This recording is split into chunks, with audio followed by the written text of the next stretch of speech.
Hello students, welcome back to the biology class. So in the last class we continued the 13th chapter, that is the organisms and population, and we discussed in detail the various types of adaptations possible. In the last class we learned about the details regarding physiological adaptation, behavioral adaptation, morphological and anatomical adaptation. We discussed about the organisms which dwell in the xerophytic condition or xeric condition, the conditions in which the dryness is there, so availability of water becomes a problem in such environment. And we learned in the last class the example of kangaroo rat, which is found in the North American deserts, and we learned that there are two physiological adaptations in the kangaroo rat. The first adaptation is that it is able to meet the requirement of water for its body with the help of breakdown, that is called as beta oxidation of the fat.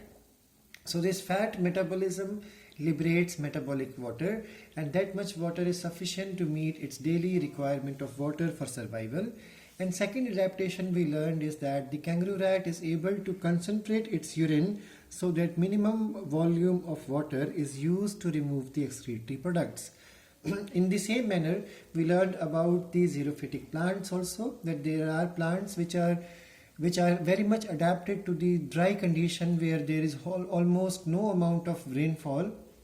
In such an environment, the desert plants, they show thick cuticle, they show the development of thick cuticle over the leaf surface as well as the sunken type of stomata. These two adaptations help in minimizing the water loss by transpiration.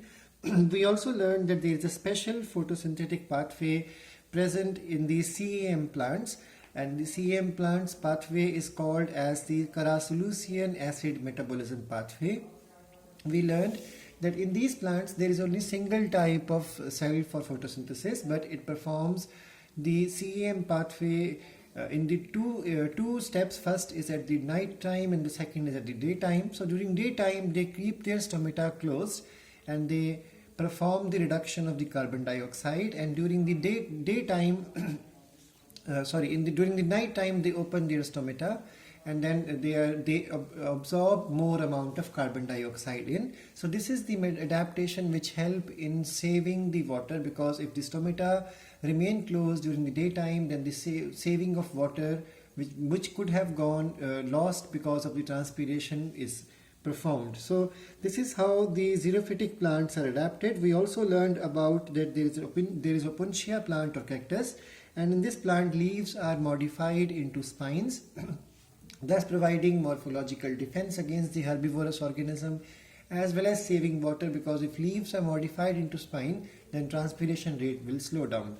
In the same manner, the stem in these plants is modified into green color fleshy type of stem, flat stem, which is called as phylloclade. We learned in the last class that according to the Allen's rule, mammals in the colder climate are supposed to have shorter ears and limbs so that there could be minimization of the heat loss. This is called as the Allen's rule. And we learned that according to the similar concept, in the polar region, if we see the aquatic animals like for example seal there, it has a good amount of fat deposit underneath its skin in the form of blubber. Blubber performs the role of buoyancy, also provides insulation and reduces the loss of body heat. We also learned about the physiological adaptation present in the human. If we shift to the high altitude area more than 3500 meters above the sea level, like in the case of Leh or Rohtang Pass near Manali, we will fall sick with a sickness called as altitude sickness. We learned in the last class that altitude sickness happens because of at high altitude the atmospheric pressure is low, and because the atmospheric pressure is low, oxygen availability or partial pressure of oxygen is also low. So availability of oxygen is less, so the body feels sick, and that sickness is called as altitude sickness. We also learned that the symptoms of this sickness includes nausea, fatigue and heart palpitation. We also learned that how the body adapts to this new environment is by increasing the number of RBCs in the body, by decreasing the binding affinity of hemoglobin with oxygen, and by increasing the breathing rate. So this is how physiological adaptation takes place in the case of human, apart from sweating in the summer and shivering in the winter, because these are also two examples of physiological adaptations in the case of human. We also learned about that there are organisms which are nicely adapted to high temperature. For example, the hot springs and this deep sea hydrothermal vents are those areas, habitats where the temperature can easily go beyond 100 degrees centigrade. So at this high temperature, there are anaerobic bacteria, there are archaebacteria which are able to perform their metabolic activities very comfortably, because they are able to resist the problems that might have developed in a normal organism because of the high temperature. We also learned that there are fish which are found in the Arctic Sea, so the water over there is supposed to be frozen. At that cool temperature, freezing temperature, their blood remains floating, their blood does not undergo solidification. The reason we learned is that there is glycerol and there is antifreeze proteins present in their blood. We also learned that deep inside the sea, the atmospheric pressure, we all know, is the pressure which we face around us.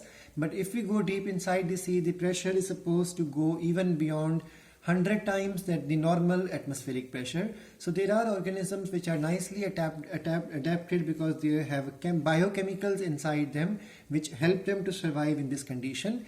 And in the same manner, we learned about the behavioral adaptation found in lizards. The desert lizards, they go into the sun whenever it is cold outside because they want to raise their temperature, and whenever it is hot outside, they go deep into the soil or into the sand or into the shaded area because they want to reduce their body temperature.